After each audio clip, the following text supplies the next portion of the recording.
don't think you should do that, mate. Sure, he loves it. He's loving it.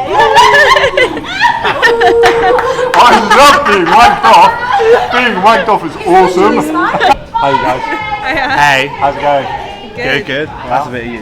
Oh, it is a bit, yeah. Happy birthday to you. I can't talk about it.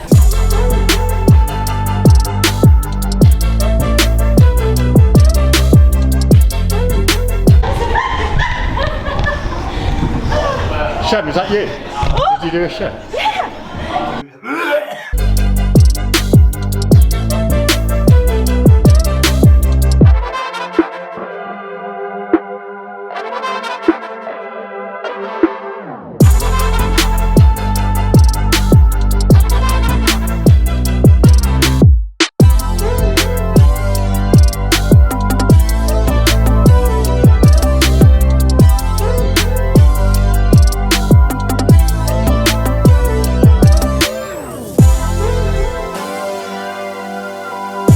Hello Tom. Hello mate.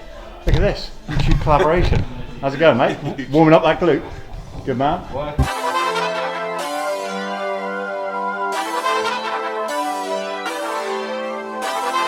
1 hour later. La la la la la la la la la. Welcome back to another episode. If you're new here, my name's Sam. This is Tailor Made CrossFit.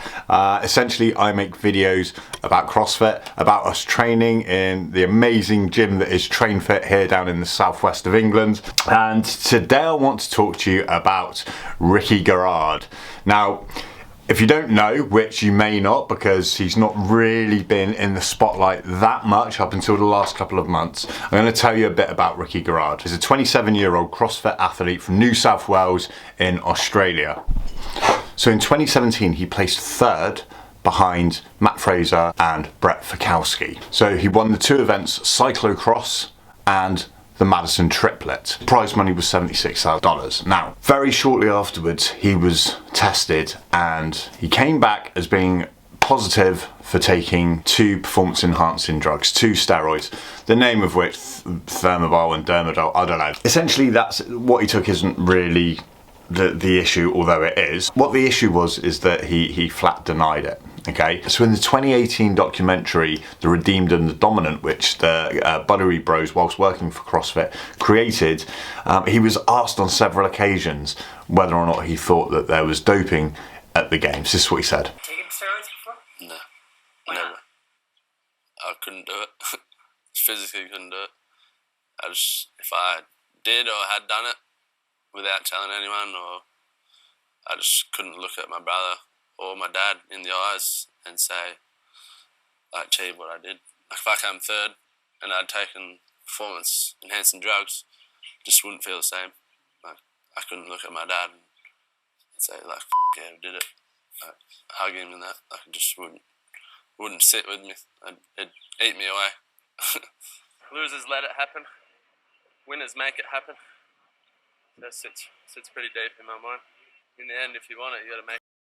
There's a couple of instances as well where Miles almost like presses him as if they kind of knew, perhaps. So he cheated, he did performance enhancing drugs, did steroids, got stripped, money got taken away from him. He got a 4-year ban, which comes up now.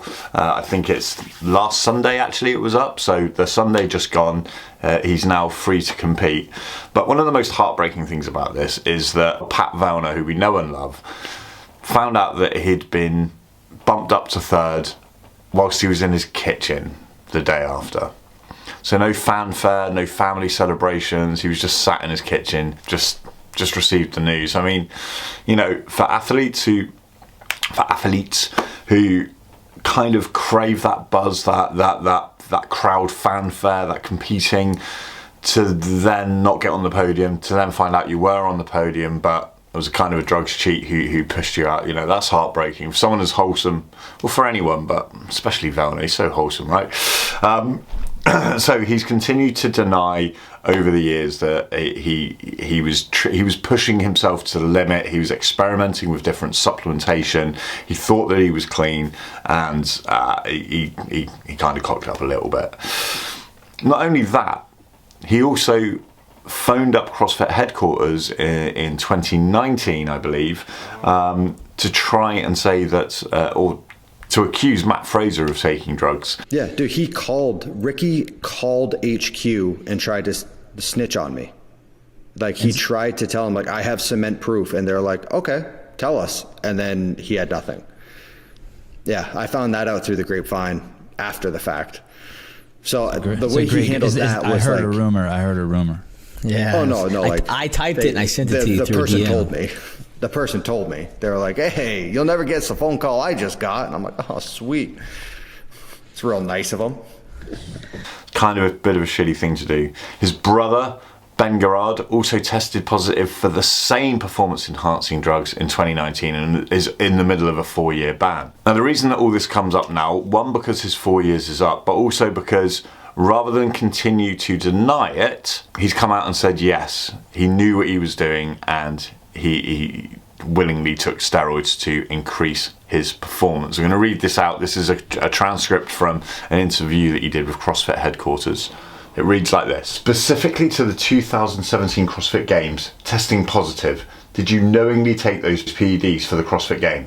Garard answers, yes. Ingram, did you take them at the 2017 CrossFit Regionals to qualify for the Games? Yes, I did. Have you taken them prior to the CrossFit career, back in rugby days?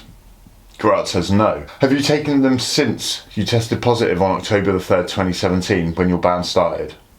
Definitely not. Ingram then thanks Garard for his earnest and asks how he was feeling, to which Garard responds, better. Which, you know, if you're fessing up to a lie, I guess you would feel better afterwards. And just, you know, it's great that he's come clean. He's obviously like the first main villain of the early days of this sport. But, you know, the fact that his brother's doing it, the fact that he tried to snitch on Matt Fraser when he wasn't even doing it, I don't know, man. And the fact that he's lied all the way through, it's just, it leaves a bit of a taste in your mouth that's not great, you know.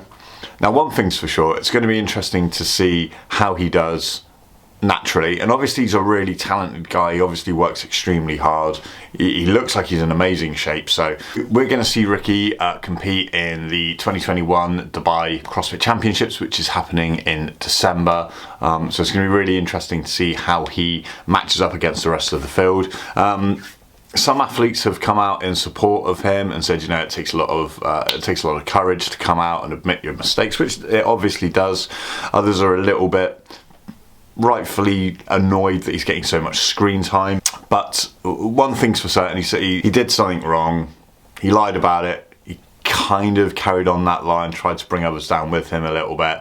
But he has now admitted to it. I imagine he's probably clean as a whistle now, because oh man, that would be crazy to then go and make such a mistake twice. But yeah, it's going to be interesting to see how he performs in Dubai and what's next for the rest of his career. What do you think? Do you agree with what he's done? Do you think that admitting kind of absolves him of his sins? Or do you think that he's kind of like burnt his bridges in terms of how the CrossFit community sees him? Be interested to hear your thoughts.